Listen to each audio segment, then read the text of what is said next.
Hello दोस्तों, मैं आकाश गर्ग आज इस वीडियो में आप सभी को ह्यूमन लाइफ वैल्यू के बारे में बताने वाला हूं कि ह्यूमन लाइफ वैल्यू क्या होती है और आप कैसे ह्यूमन लाइफ वैल्यू को कैलकुलेट कर सकते हैं। ह्यूमन लाइफ वैल्यू का मतलब है कि अगर कोई व्यक्ति नहीं रहता है और उसकी डेथ हो जाती है तो उसकी फैमिली या नॉमिनी को अपने आने वाले समय में गुजारा करने के लिए कितने रुपए की ज़रूरत होगी, ताकि जो उनकी फैमिली है या उन पर डिपेंडेंट है वो फाइनेंशियली अपने आने वाले समय में कैसे खुश रह सकते हैं या अपना गुजारा कर सकते हैं। अभी के लिए मान लेते हैं जो आपकी एज है वो 35 साल की है और आप सालाना 3 लाख रुपए अर्न करते हैं, जिसमें से 2,40,000 रुपए आप अपनी फैमिली के लिए खर्च कर देते हैं, जिसमें आपकी वाइफ है और आपके 2 बच्चे भी हैं। ये जो 2,40,000 रुपए हैं ये आप अपने बच्चों की एजुकेशन के लिए या अपने घर की EMI पे करने के लिए या जो भी घर के खर्च होते हैं उनमें आप यूज कर लेते हैं। और जो 60,000 रुपए हैं वो आपके पर्सनल एक्सपेंसेस हैं, जिसमें आप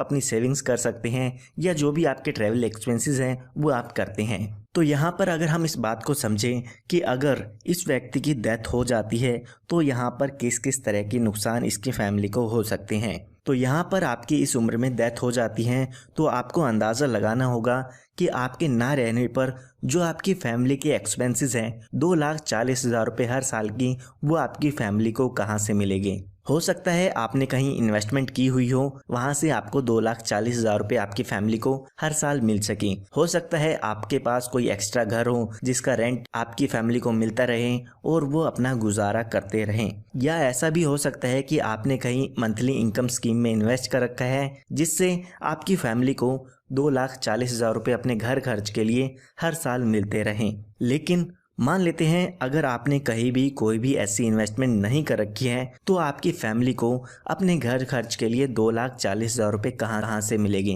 तो आपको इसकी अभी इन्वेस्टमेंट करनी होगी या इसके लिए कोई इंश्योरेंस प्लान लेना होगा, ताकि आपके ना रहने पर आपकी फैमिली को जो भी घर खर्च चलाने के लिए पैसे की ज़रूरत होगी वो सब मिलते रहें। तो यहाँ पर हर एक व्यक्ति की एक इमोशनल वैल्यू होती है और साथ ही साथ एक इकोनॉमिक वैल्यू भी होती है। तो यहाँ पर जो भी आपकी फैमिली के लिए आपकी इमोशनल वैल्यू होती है उसका अंदाज़ा हम नहीं लगा सकते हैं, क्योंकि आपकी वाइफ आपको कितना प्यार करती है या आपके बच्चे आपको कितना प्यार करते हैं उसके लिए हम इसकी कैलकुलेशन नहीं कर पाएंगे, क्योंकि वो आपके लिए अनमोल होता है। लेकिन हम यहाँ पर इकोनॉमिक वैल्यू की कैलकुलेशन कर सकते हैं, यानी कि अगर आपकी डेथ हो जाती है तो आपकी फैमिली को कितने रुपए की ज़रूरत होगी ताकि वो अपने आने वाले जीवन में अपना गुजारा सही से कर सकें। तो यहाँ पर हम मान लेते हैं कि आपकी जब तक आपकी उम्र 60 साल की होगी तब तक आप कर सकते हैं, यानी कि जो आपकी वर्किंग एक्सपेक्टेंसी होगी वो 60 साल की है और अभी जो आपकी उम्र है वो 35 साल चुकी है। तो आने वाले 25 सालों के लिए और आप काम कर सकते हैं, यानी कि आने वाले 25 सालों के लिए आपकी इकोनॉमिक वैल्यू कैलकुलेट करनी होगी। तो यहाँ पर जो आप अपनी फैमिली पर खर्च करते हैं वो सालाना 2,40,000 रुपये खर्च करते हैं, तो आने वाले 25 सालों में टोटल आपकी फैमिली को लगभग 60 लाख रुपए चाहिए होंगे, ताकि आपकी वाइफ और आपके बच्चे आपके ना रहने पर अपने घर का गुजारा कर सकें, जिसमें आपके बच्चों की एजुकेशन, घर का खर्च या आपके होम लोन EMI वो सब खर्च आ सकते हैं। अगर आप अभी से इसकी प्लानिंग नहीं करेंगे तो हो सकता है आपके ना रहने के बाद आपकी फैमिली को काफ़ी दिक्कतें आए, क्योंकि आपकी फैमिली का आपके बिना गुजारा करना मुश्किल हो सकता है, क्योंकि आपकी फैमिली आप पर डिपेंडेंट है। तो आपको यहाँ पर 60 लाख रुपए का इंतज़ाम करना होगा ताकि आने वाले समय में आपकी फैमिली अपना गुजारा कर सकें। लेकिन यहाँ पर आपको इन्फ्लेशन और यहाँ पर इंटरेस्ट का भी ध्यान रखना होता है। अगर हम बात 40,000 रुपये की, तो अभी के लिए हमने माना है कि एक साल में जो खर्च है वो 2,40,000 रुपये का है। लेकिन अगर हम बात करें 10 साल के बाद, तो हो सकता है जो खर्च अभी 2,40,000 रुपये का है तो 10 साल बाद उसी खर्च को करने के लिए आपको 5 लाख रुपए पे करने पड़े, यानी कि जो महंगाई है वो हो सकता है उस समय ज़्यादा हो। तो उसी महंगाई को ध्यान में रखते हुए हमें यहाँ पर आपकी ह्यूमन लाइफ वैल्यू कैलकुलेट करनी होगी या आपकी प्रेजेंट इकोनॉमिक वैल्यू कैलकुलेट करनी होगी। तो यहाँ पर हम मान लेते हैं कि जो इन्फ्लेशन रेट है वो 4% का है, यानी कि जो चीज़ आज 100 रुपये की है वो एक साल बाद 104 रुपये की होने वाली है।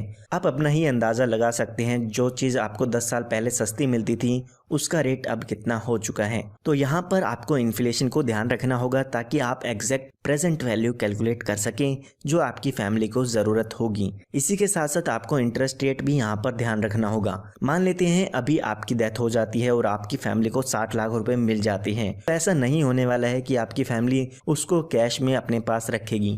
कहीं ना कहीं आपके फैमिली के जो मेंबर्स हैं उसको इन्वेस्ट कर सकते हैं, जैसे कि बैंक एफडी में या MIS स्कीम में। तो वहाँ से आपकी फैमिली को इंटरेस्ट मिलता है। वो हम मान लेते हैं कि 6% ईयरली आपकी फैमिली को इसमें इंटरेस्ट मिलेगा। तो हमें इन्फ्लेशन और इंटरेस्ट दोनों को ध्यान में रख के ही ह्यूमन लाइफ वैल्यू कैलकुलेट करनी है।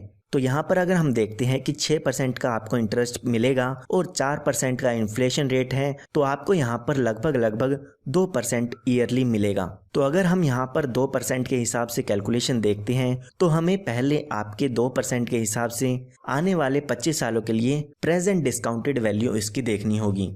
यानी कि आने वाले 25 सालों में जो इनको पैसों की ज़रूरत होगी उसकी आज वैल्यू कितनी है।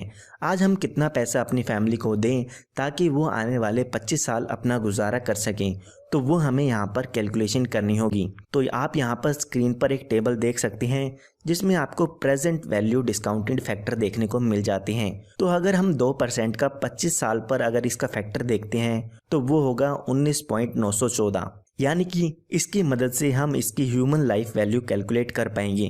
तो ये जो भी डिस्काउंटेड फैक्टर है उसको आपका जो भी ईयरली एक्सपेंसेस है आपकी फैमिली का उससे मल्टीप्लाई करना होगा। यानी कि अगर हम 2,40,000 को 19.914 से मल्टीप्लाई करेंगे जो कि आपकी present human life value calculate होगी। यानी कि अगर अभी आप अपनी फैमिली के लिए 48 लाख रुपए छोड़ के चले जाते हैं तो आपकी फैमिली आने वाले 25 सालों के लिए अपना गुजारा कर सकती है, जिसमें कि हमने इन्फ्लेशन भी कैलकुलेट कर लिया है। आइए मैं आपको टेबल की मदद से दिखा देता हूं कि किस तरह से इसकी कैलकुलेशन होगी। तो यहाँ पर मान लेते हैं आपकी डेथ हो गई, उसके बाद आपकी फैमिली को 48 लाख रुपए या तो लाइफ इंश्योरेंस का फंड मिल चुका है या आपने कहीं पे इन्वेस्टमेंट की थी वो मिल चुके हैं। तो आपकी फैमिली को पहले साल मिलेंगे 2,40,000 रुपए। उसके बाद हर साल ये 4% इंक्रीज होता रहेगा, क्योंकि हमने यहाँ पर माना है कि 4% का इन्फ्लेशन रेट होगा, यानी कि जो महंगाई है वो बढ़ती रहेगी। जो चीज़ आज उनको 2,40,000 रुपये मिल रही है वो अगले साल उनको 2,49,600 रुपये में मिलेगी। इसी तरह से फिर से 4% का इंक्रीज़ होगा जिसमें 2,59,584 रुपये का उनको यहाँ पर मिलेगा। तो इसी तरीके से आप देख सकते हैं हर साल यहाँ पर 4% इंक्रीज़ होकर उनका अमाउंट मिलता रहेगा और साथ ही जो बैलेंस अमाउंट होगा उसमें आपका इंटरेस्ट ऐड होता रहेगा, जो कि 6% का यहाँ पर हमने कैलकुलेट किया है।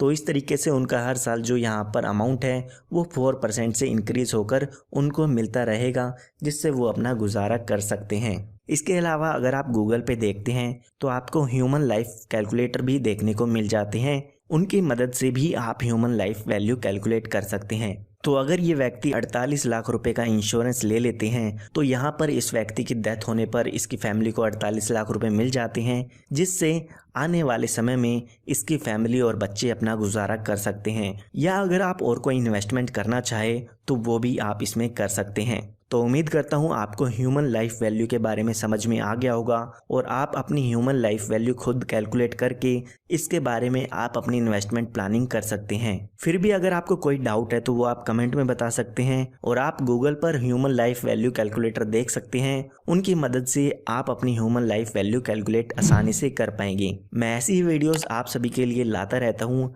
अगर आपको ये वीडियो पसंद आई है तो लाइक ज़रूर कीजिएगा, क्योंकि इससे मुझे मोटिवेशन मिलेगी कि मैं आपके लिए नई नई वीडियोस लाता रहूँ।